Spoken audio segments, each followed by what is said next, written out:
Good evening, my friends. Welcome to the churchyard of Holberton here in South Devon.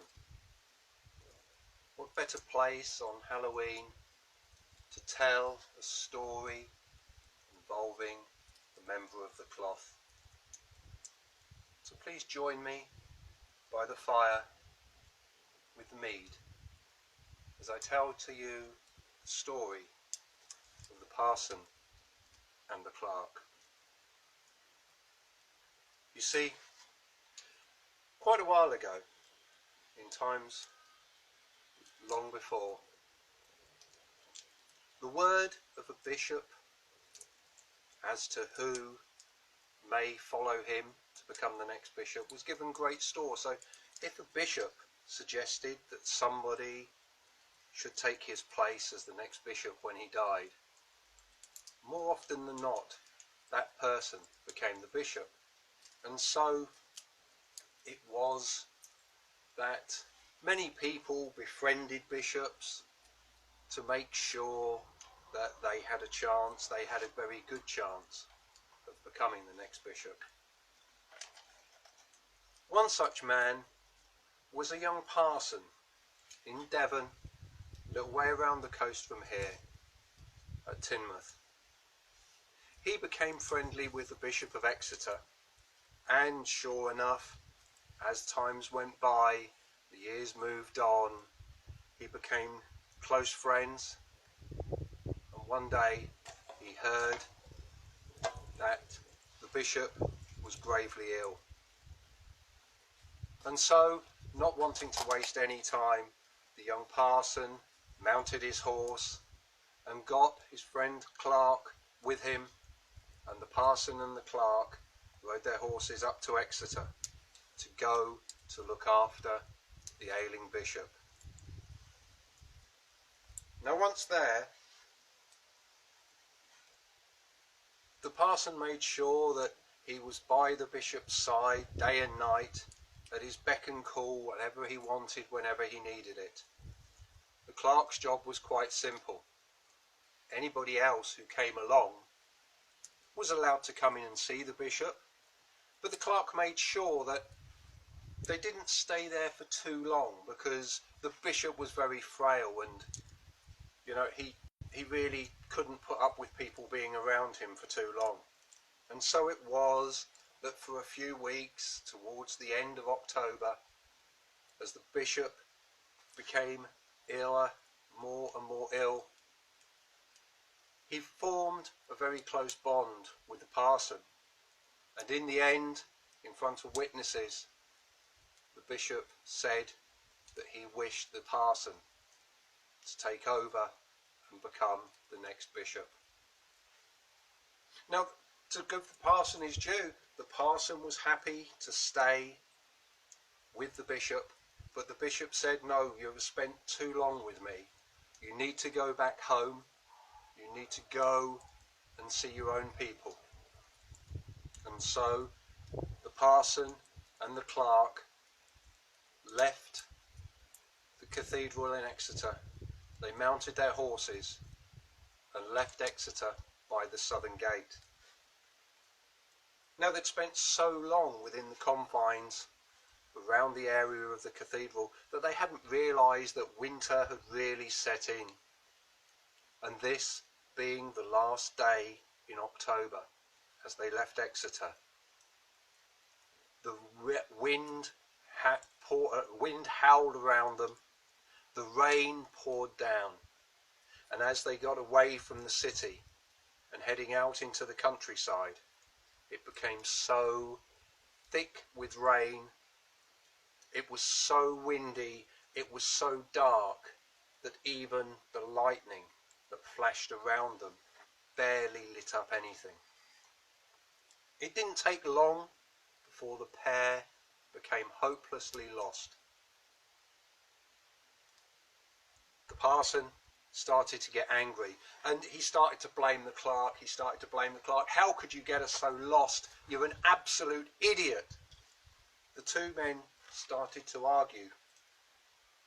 They were arguing so much, and the parson was getting more and more angry, that they didn't even realise that just a few yards in front of them was another man on a horse,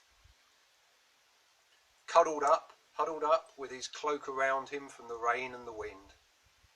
The man said, "Excuse me, gentlemen, can I help you? Are you lost?" The parson, without hesitation, said, "Yes, my idiot clerk, this idiot person has just totally got us lost." "Well, can I help you? Can I be of assistance?" said the man on the horse. "Where are you heading?" And the parson said, "We're heading back to Teignmouth, where we come from." "Oh, you're way off the track," said the stranger. "Please, look, come with me. It's a horrible night. My place is just around the corner. Come and stay with me. I've got a fire burning. I have a few friends round. Come and stay the night, eat, drink, and in the morning, hopefully, the weather will be better and you can head back off home." Eagerly, the parson agreed, and so the three rode off. Very soon, they went around a corner, and there in front, they could see the lights of a house in the distance. The three men dismounted, and an aide took the three horses off to the stables. The stranger opened the front door, and there to greet them was a roaring fire in the fireplace, and a great hall filled with people drinking and eating. The parson quickly threw himself into the party. He ate and he drank as much as any person. And as the evening went on, the songs and the stories got louder and bawdier, and as they did, the parson was in there with the best of them. In fact, every time the parson sang a rude song, or he told a slightly dodgy joke, the whole of the gathered crowd cheered more and more. As the evening wore on, though, the clerk started to feel a little uneasy, because the clerk started to look around and realised that there was something strange about the people who were around them. They almost kind of seemed as if they shouldn't have been there. They seemed to have maybe come from another time.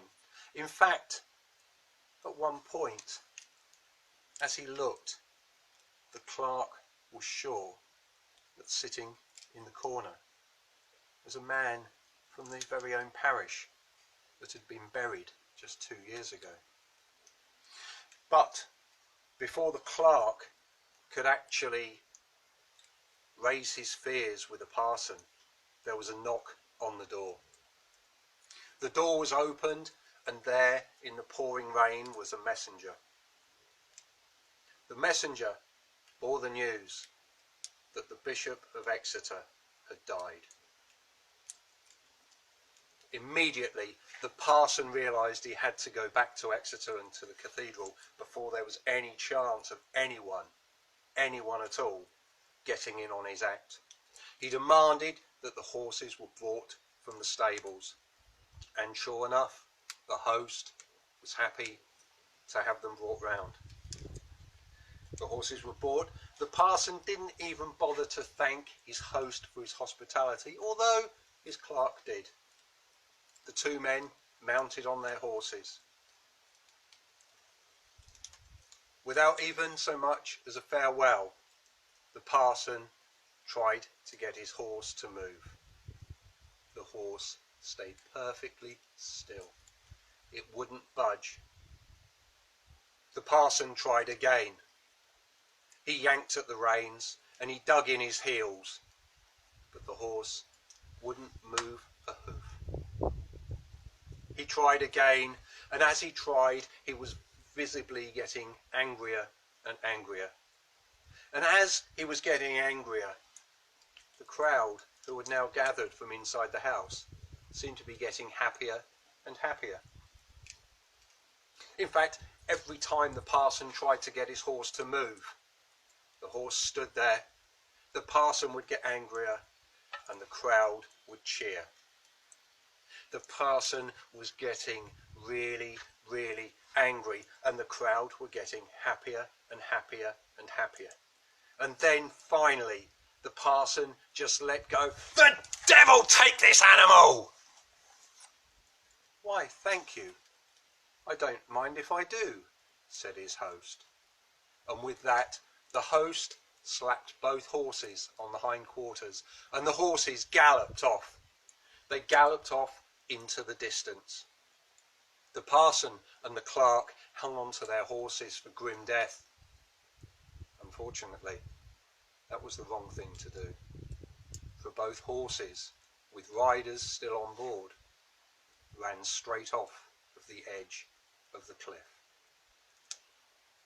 The following morning, people woke up in Teignmouth to find 2 stacks of rock sitting out in the sea that hadn't been there the night before the storm. On the beach, 2 horses wandered around uninjured on the sand. But to this day, the 2 rocks are known as the Parson and the Clerk. Thank you very much. Happy Halloween. Thank you.